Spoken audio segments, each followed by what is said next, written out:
Welcome to History with Herodotus, where we embark on a journey through the annals of time, uncovering the secrets and stories that have shaped human civilization. Today, we venture into the realm of the Aztecs, a mighty empire that once flourished in the heart of Mesoamerica, and the Spanish conquistadors who would eventually bring about its downfall. The Spanish conquest of the Aztec Empire is a tale of courage, cunning, and cultural clash, a story that would forever alter the course of history. In the early 16th century, the Aztec Empire was at the pinnacle of its power, with its capital city, Tenochtitlan, being a marvel of engineering and architecture. The empire's ruler, Moctezuma II, was a just and fair leader, revered by his people for his wisdom and military prowess. Meanwhile, in Spain, a young and ambitious conquistador named Hernán Cortés was gathering a small army of men, driven by a thirst for adventure, wealth, and glory. The Aztecs, with their sophisticated knowledge of astronomy, mathematics, and medicine, were about to encounter a force that would challenge their very existence. As we delve into this epic story, we find ourselves in the midst of a complex web of events, where the threads of politics, culture, and fate become increasingly entangled. To understand the events that led up to the conquest, we must first look to the early history of the Aztecs. In the 14th century, the Aztecs were a nomadic tribe, wandering the deserts and plains of Mesoamerica in search of a new home. According to their own mythology, they were guided by the god Huitzilopochtli, who promised them a land of abundance and prosperity.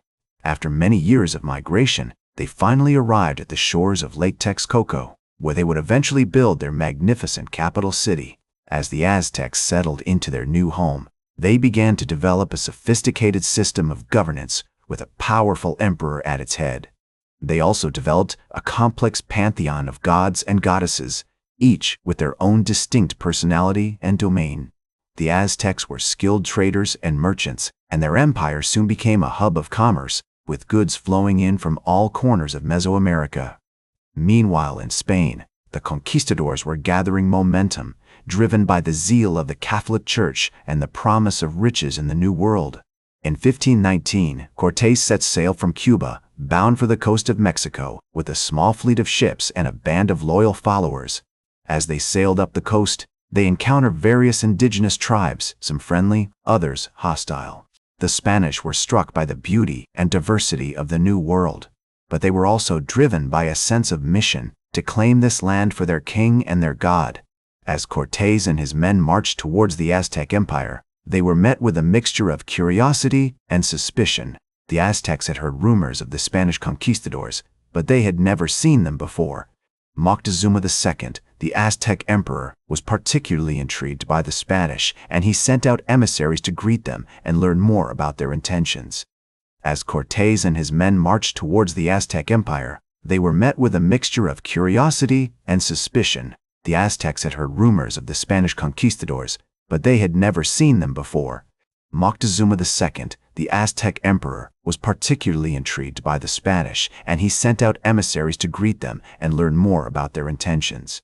On November 8, 1519, Cortés and his men arrived at the outskirts of Tenochtitlan, where they were met by Moctezuma's emissaries, who presented them with gifts of food, drink, and other luxuries. The Spanish were amazed by the splendor of the Aztec capital, with its towering pyramids, grand temples, and bustling marketplaces.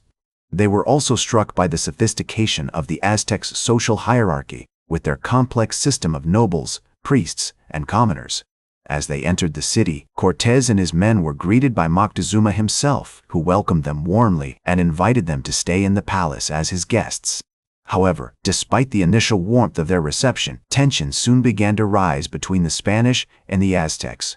The Spanish were shocked by the Aztecs' practice of human sacrifice, which they saw as barbaric and cruel. They also resented the Aztecs' refusal to convert to Christianity, which they saw as a sign of stubbornness and ignorance.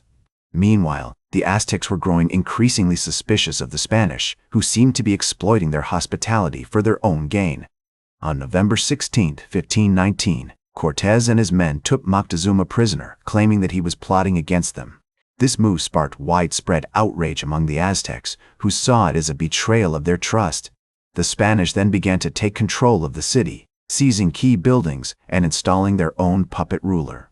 However, their victory was short-lived, as the Aztecs soon rose up in rebellion against their occupiers. In the spring of 1520, the Aztecs launched a series of fierce attacks against the Spanish, who were vastly outnumbered and outgunned. The Spanish were forced to retreat to the palace, where they were besieged by the Aztecs. On June 30th, 1520, the Spanish made a desperate attempt to break out of the city, but they were met with fierce resistance. Many of them were killed or wounded, including several high-ranking officers. The Spanish eventually managed to escape from the city, but not before they had suffered heavy losses. They retreated to the nearby town of Tlaxcala, where they regrouped and planned their next move. The Aztecs, meanwhile, were left to pick up the pieces and mourn their dead. Moctezuma II was killed during the fighting, and his successor, Cuauhtémoc, vowed to continue the resistance against the Spanish. In the months that followed, the Spanish launched a series of brutal attacks against the Aztecs, using their superior firepower and military tactics to devastating effect. The Aztecs fought back valiantly, but they were no match for the Spanish. On August 13, 1521, the Spanish finally breached the walls of Tenochtitlan, and the city fell to the conquistadors. Cuauhtémoc was taken prisoner, and the Aztec Empire was effectively at an end. As the Spanish began to consolidate their power over the ruins of the Aztec Empire, they were met with a mixture of resistance and resignation from the native population. Many Aztecs had been killed or displaced during the fighting, and those who remained were forced to adapt to a new reality of Spanish rule. The Spanish, meanwhile, were busy plundering the riches of the Aztec Empire, including gold, silver, and other precious commodities. As the Spanish consolidated their power over the ruins of the Aztec Empire, they established a new capital city, Mexico City, on the site of the former Aztec capital, Tenochtitlan. The city was designed to be a symbol of Spanish dominance, with grand buildings, churches, and public spaces that reflected the power and wealth of the conquistadors. The native population, meanwhile, was forced to adapt to a new reality of Spanish rule, with many being converted to Christianity, forced to adopt European customs, and subjected to harsh labor conditions. One of the most significant consequences of the conquest was the devastating impact it had on the indigenous population. As the Spanish historian Francisco López de Gomara noted, the Indians were so worn out and weakened by the wars, the labors, and the diseases that they were reduced to a state of great misery and poverty. The native population declined dramatically, due to a combination of factors including disease, violence, and forced labor. This decline had a profound impact on the social and economic structures of the region, leading to a significant shift in the balance of power and the emergence of a new colonial order. In the years that followed, the Spanish continued to expand their control over the region, establishing a network of colonies, missions, and trade routes that stretched from Mexico to South America. The conquest of the Aztec Empire had opened up a vast new territory for Spanish exploitation, and the riches of the New World helped to fuel the growth of the Spanish economy and the rise of Spain as a major world power. Today, the legacy of the Spanish conquest of the Aztec Empire is remembered in complex and often contradictory ways. For some, it represents a triumph of civilization over barbarism, a necessary step towards the modernization and development of the Americas. For others, it is a painful reminder of the violence, exploitation, and cultural destruction that accompanied the arrival of European colonizers in the New World. As the Mexican writer Octavio Paz once said, "The conquest was not just a military victory, but a cultural and spiritual one that imposed a new language, a new religion, and a new way of life on the indigenous population."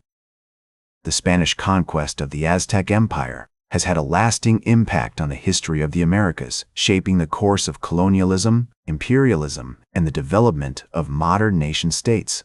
It has also left a profound legacy in terms of culture, language, and identity, with many Mexicans and other Latin Americans continuing to grapple with the complex and often painful history of their ancestors.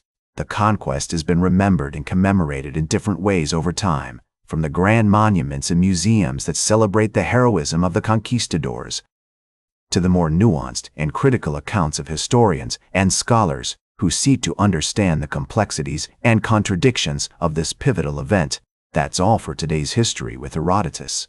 Remember to like, share, and subscribe. And until next time, remember that, to understand the present, we must first understand the past.